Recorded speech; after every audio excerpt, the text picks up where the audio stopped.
Market లో invest చేసి మీ డబ్బులు డబుల్ చేసుకోవాలనుకుంటున్నారా? సుందరరామిరెడ్డి గారి లైవ్ సెమినార్ కి అటెండ్ అవ్వండి. నమస్తే, welcome back to Suman TV. నేను మీ సంజయ్. పేరెంట్స్ ని కాదని పెళ్లి చేసుకుంటే పోలీస్ ప్రొటెక్షన్ అడిగే హక్కు లేదని చెప్పేసి అలహాబాద్ హైకోర్టు అనేది తెలియజేయడం జరిగింది.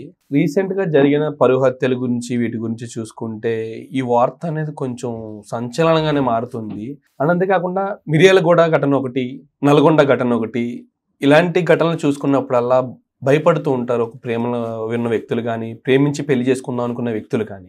ఇలాంటి సందర్భంలో పోలీస్ ప్రొటెక్షన్ అనేది ఇవ్వకపోవడం ఎంతవరకు కరెక్ట్, అసలు ఇది కోర్టుది దేన్ని బేస్ చేసుకుని ఇలాంటి తీర్పు అనేది ఇవ్వడం జరిగింది అనే విషయంపై చర్చించడానికి మనతో పాటు ఉన్నారు తెలంగాణ హైకోర్టు అడ్వకేట్ వెంకట శెట్టి గారు. సార్తో మాట్లాడి మరి కొన్ని విషయాలు తెలుసుకుందాం. నమస్తే సార్. నమస్తే సార్. సార్, మరి చూసారు కదా, అసలు అలహాబాద్ హైకోర్టు ఇలాంటి తీర్పు అనేది వెలువడించడానికి గల కారణం ఏంటంటారు? అసలు ఎలాంటి కేసులో ఎలాంటి తీర్పు అనేది వెలువడించడం జరిగిందంటారు?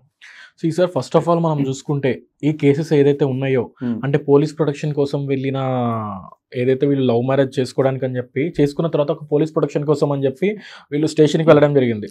దాని తర్వాత వాళ్ళు ఎక్కడ స్టే పిటిషన్ అంటే వాళ్ళు వీళ్ళైతే ఎక్కడైతే వెళ్ళారో అక్కడ ఆ పిటిషన్ అనేది యాక్సెప్ట్ చేయకపోవడం వల్ల వీళ్ళు హైకోర్టులోకి వెళ్ళడం జరిగింది, హైకోర్టుకి, అలహాబాద్ హైకోర్టుకి. సో అక్కడ ఎవరనంటే శ్రేయా కేశద్వాని దంపతులు వెళ్ళడం జరిగింది ఆఫ్టర్ ఏదైతే మ్యారేజ్ అయిపోయిన తర్వాత. బట్ అక్కడ ఏమనిచ్చింది అంటే జడ్జిమెంట్ క్లియర్ గా, సో ఇష్టానుసారంగా పెళ్లి చేసుకొని పోలీస్ స్టేషన్ కి వెళ్ళినప్పుడు అన్ని సిచ్యువేషన్ లో కూడా మీకు ప్రొటెక్షన్ అనేది ఇవ్వము అని, ఎక్కడైతే సివియర్ సిచ్యువేషన్ ఉంటుందో అట్లాంటి సిచ్యువేషన్ లో ఇవ్వాలి అని చెప్పి. ఈ జడ్జిమెంట్ ని కూడా ఏంది అని అంటే సుప్రీం కోర్టు ఇచ్చిన జడ్జిమెంట్ ని బేస్ చేసుకొని అలహాబాద్ హైకోర్టు ఇవ్వడం జరిగింది. అంటే సార్, ఇప్పుడు మనం చూసుకున్నాం మిర్యాలగూడ ఘటన చూసుకుంటే అది ఎంత ఉదంతం సృష్టించింది, ఎంత సంచలనంగా మారిందో మనం చూసుకోవచ్చు. అలాంటి ఘటనలు జరగకుండా ఉండడం కోసం కదా పోలీస్ ప్రొటెక్షన్ అనేది అడుగుతుంటారు ప్రేమజంట్లు. ఇప్పుడు కోర్టులో ఇలాగా అంటే మరి వాళ్ళు రక్షణ ఎలా అంటారు? సార్, ఇక్కడ ప్రతి ఒక్క లవ్ మ్యారేజ్ చేసుకున్న ప్రతి ఒక్కళ్ళ సిచ్యువేషన్స్ ఇట్లా అవ్వవు. బట్ ప్రతి ఒక్కళ్ళు కూడా పోలీస్ ప్రొటెక్షన్ కోసం వెళ్ళడం జరుగుతుంది. మ్యారేజ్ చేసుకోగానే వాళ్ళు డైరెక్ట్ గా పిఎస్ కి వెళ్ళడం, అక్కడికి వెళ్ళి ఫైల్ చేసుకోవడం. ఇక్కడ ఏమైతుంది అని అంటే వీళ్ళకి ప్రాపర్ ఏదైతే కొన్ని సిచ్యువేషన్స్ లో ఎట్లుంది అని అంటే 18 years అబోవ్ వచ్చింది అనుకోండి, 18 years దాటి నెక్స్ట్ డే ఫర్ సపోజ్ ఈ May 11th బర్త్డే, ఈ May 11th తర్వాత వాళ్ళకి గనక May 11th తర్వాత వాళ్ళకి గనక 19 అవుతుంది అనుకోండి, 18 కంప్లీట్ 19 వస్తుంది అని అంటే వీళ్ళు పెళ్లి చేసేసుకుంటారు పోయి ఆర్య సమాజ్లో పెళ్లి చేసుకోవడము. అండ్ అదే కాకుండా ఈ పెళ్లి చేసుకునేది అండ్ ఏదైతే మనకి క్లియర్ గా ఉందన్నమాట, ఏదైతే బిలో 18 years వాళ్ళకి ప్రాపర్ గా థింక్ చేసే నాలెడ్జ్ లేదు కాబట్టి వాళ్ళని మైనర్స్ అంటారు అని. అండ్ ఈ ఏజ్ లో ఏంది అని అంటే క్రష్ ఉంటది, అండ్ అదే కాకుండా అట్రాక్షన్ కూడా అనొచ్చు. సో ఈ అట్రాక్షన్ వల్ల వీళ్ళు రాంగ్ స్టెప్స్ చేసిన కేసెస్ చాలా ఉన్నాయి. మనం లవ్ మ్యారేజ్ చూసుకున్నా కూడా మాక్సిమం ఒక 80% ఆఫ్ లవ్ మ్యారేజెస్ అయితే సక్సెస్ అయిపోతాయి. రేరెస్ట్ కేసుల్లో ఫ్యామిలీ అనేది సక్సెస్ఫుల్ గా లీడ్ చేసిన కేసెస్ చాలా తక్కువ లవ్ మ్యారేజెస్ లో. సో అది ఎందుకు పేరెంట్స్ ని కాదని బయటకు వచ్చి పెళ్లి చేసుకున్న వాళ్ళే చాలా మంది ఉంటారు. ఎందుకు అని అంటే అది కూడా పేరెంట్స్ వద్దు అని ప్రెషర్ పెట్టడం ఎందుకు. సో ఆ పిల్లగాడు ఏం చేస్తున్నాడు, ఈమె వెళ్ళి ఒకళ్ళ ఇంటికి వెళ్ళి ఉండాలి, అబ్బాయి ఏం చేస్తున్నాడు, జాబ్ చేస్తున్నాడా లేదా, సో వాళ్ళ కులాన్ని కూడా చూస్తారు. బికాస్ ఎందుకు అని అంటే మన ఇంట్లో నుంచి వాళ్ళ ఇంటికి వెళ్తుంది, అక్కడ ఉండలేస్తుందా లేదా.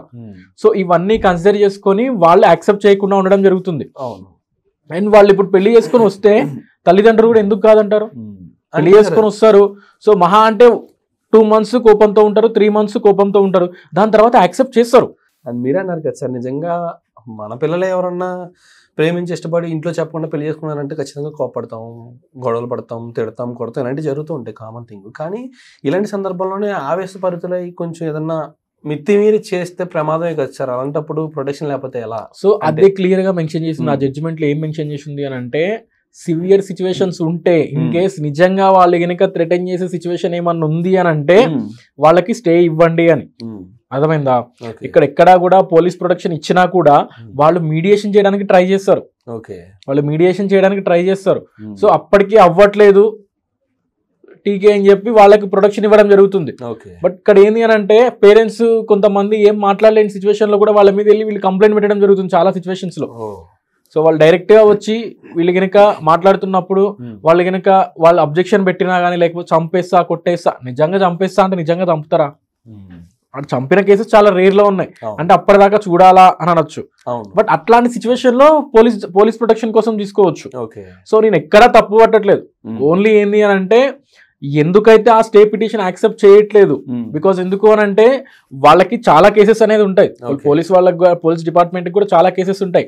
బట్ ఇందులో వీళ్ళు వచ్చి ఇది పెట్టిన తర్వాత ఏదైతే మా ఫాదర్ మా పేరెంట్స్ నన్ను ప్రెషర్ పెడుతున్నారు, నన్ను చంపేస్తా అంటున్నారు, కొట్టేస్తా అంటున్నారు అని అంటే, సో అక్కడ వాళ్ళు ఆ సిచ్యువేషన్ లో లేకపోయినా వీళ్ళు క్రియేట్ చేసి చెప్తారనమాట, మా నాన్నను చంపుతా అంటూ. బికాస్ ఎందుకు అని అంటే అబ్బాయి కంటే అమ్మాయి వాళ్ళ ప్రాపర్టీస్ ఎక్కువ ఉన్నా, అంటే అమ్మాయి వాళ్ళ సగం సౌండ్ పార్టీ అయినా లేదా అబ్బాయి వాళ్ళ సైడ్ నుంచి సౌండ్ పార్టీలు అయినా, సో ఇట్లాంటి ఎలిగేషన్స్ వస్తాయి అనమాట.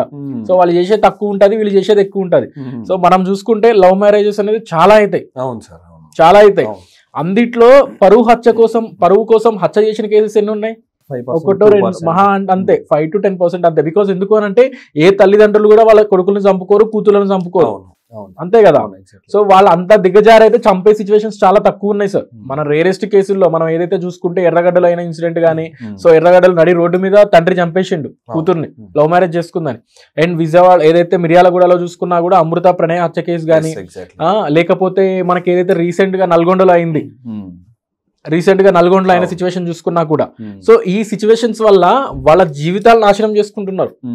సో ఎందుకు అని అంటే ఓకే వాళ్ళు కలిసి ఉంటున్నారు మంచిగా, సో వీళ్ళు వచ్చి మోటివేషన్ ఇవ్వాలి, అరే అయిపోయింది ఏదో అయిపోయింది, సో ఇప్పటి నుంచి ఇచ్చైనా కూడా మా అమ్మాయిని మంచిగా చూసుకో అని చెప్పి, ఏదైతే నువ్వు ఎవరిని ఇవ్వాలి అనుకున్నావు ఇచ్చేసేయి, అంతే కదా. సో మళ్ళీ ఇప్పుడు దాని వల్ల ఒరిగేది ఏం లేదు, లవ్ మ్యారేజ్ చేసుకున్నంత మాత్రాన ఇక్కడ ఒరిగేది తక్కువ. బట్ ఏదైతే చాలా మంది ఏంది అంటే పరువులు పోతున్నాయి ఇట్లాంటి సిచ్యువేషన్స్ లో. బట్ ఆ సిచ్యువేషన్స్ లో ఎవరికైనా కోపం వస్తుంది సార్, తల్లిదండ్రులకు కాదు అన్న తమ్ముళ్ళకి కానీ ఎవరికైనా కోపం వస్తుంది. బికాస్ ఎందుకు అని అంటే కొన్ని సంవత్సరాలు పిల్లల్ని పెంచి పోషించేది ఎందుకు అని అంటే అమ్మాయినైతే ఒక అమ్మాయినైతే ఒక మంచి పర్సన్కి ఇచ్చి చేద్దాము అని చెప్పి. బట్ పేరెంట్స్ ఎట్లా ఉంటది అని అంటే వీళ్ళు ఏమనుకుంటారంటే వాడు నన్ను మంచిగా చూసుకుంటాడు, నన్ను నేనంటే మస్తు ఇష్టం వాడికి, ఇంటెన్షన్ వీళ్ళు చెప్తారు. బట్ వాళ్ళ వర్షన్ ఏంది, నీకు ఇంకా మంచి పర్సన్ ఇచ్చి చేస్తా కదా, అంటే మంచి పర్సన్ ఇచ్చి చేస్తే నేను హ్యాపీగా ఉంటానా.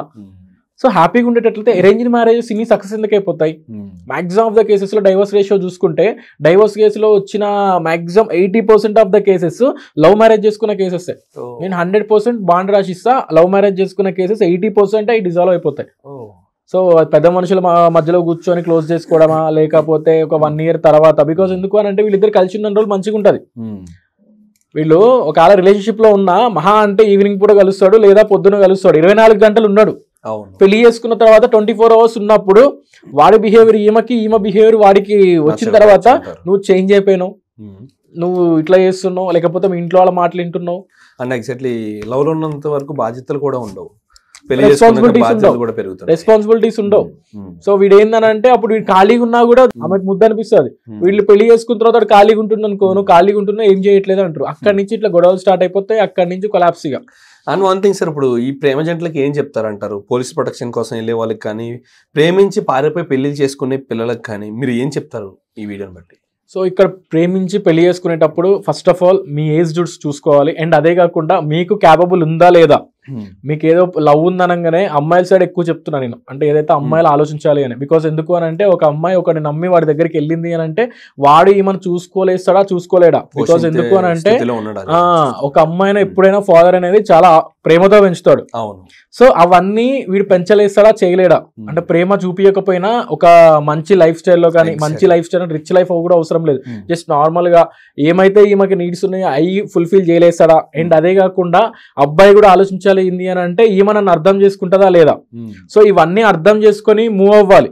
అండ్ అదే కాకుండా ఫస్ట్ ఆఫ్ ఆల్ ప్రెసెంట్ ఉన్న సిచ్యువేషన్ లో చూడాల్సింది ఏంది అని అంటే సొసైటీలో నువ్వు క్యాపబుల్ గా ఇన్కమ్ అనేది నీ ఫ్యామిలీకి నువ్వు ఎర్న్ చేయలేసే కెపాసిటీ నీ దగ్గర ఉందా. సో చాలా మంది ఇన్కమ్ ఎర్న్ చేసే కెపాసిటీ లేకపోయినా మ్యారేజెస్ చేసుకుంటున్నారు. సో ప్రెసెంట్ ఉన్న డైవర్స్ కేసెస్ చాలా వరకు కూడా వాడు ఏం చేయకపోవడం వల్లనే డైవర్స్ కేసులు తీసుకుంటారు చాలా మంది. సో ఫైనాన్షియల్ గా సెటిల్ అవ్వాలి ఫస్ట్. ఫైనాన్షియల్ గా సెటిల్ అయిన తర్వాత ఓకే టీకే మ్యారేజ్ చేసుకుంటావు లవ్ మ్యారేజ్, అప్పుడు పేరెంట్స్ కూడా యాక్సెప్ట్ చేస్తారు. ఇక్కడ పేరెంట్స్ యాక్సెప్ట్ చేయింది ఎందుకు, ఏం చేయట్లేదు ఖాళీగా ఉంటుండు, ఒకవేళ వాడు మంచిగా వెల్ సెటిల్డ్ అనుకోండి పేరెంట్స్ కూడా ఆరామ్సే వాడికి ఇచ్చి పెళ్లి చేస్తారు. బికాస్ ఇన్ని ఇయర్స్ నుంచి వాళ్ళు మంచిగా చూసుకొని బికాస్ మధ్యలో వచ్చిన పర్సన్ ని నువ్వు నమ్మి వీళ్ళని వదిలేసి వెళ్తా అంటే అది కరెక్ట్ కాదు. సో వాళ్ళు ఆలోచించేది ఎందుకు అని అంటే పిల్లల కోసం. సో వాళ్ళు తీసుకొచ్చే పర్సన్ అయినా కూడా వాళ్ళు అన్ని తీసుకొచ్చి, అరేంజ్ మ్యారేజ్ అయినా కూడా వాళ్ళు అన్ని ఒక కరెక్ట్ పర్సన్ తీసుకొచ్చి పెళ్లి చేయడం జరుగుతుంది. అండ్ అదే కాకుండా నువ్వు లవ్ మ్యారేజ్ చేసుకున్నా కూడా ఒక సెటిల్ అయినవా లేదా, ఇన్కమ్ ఎర్న్ చేసే కెపాసిటీ ఉందా లేదా, ఇన్కమ్ ఎర్న్ చేసే కెపాసిటీ ఉంది అని అంటే వాళ్ళ పేరెంట్స్ ఆబ్వియస్లీ ఒప్పుకుంటారు. Thank you sir, thank you very much sir, చాలా మంచి మాటలు చెప్పారు నిజంగా.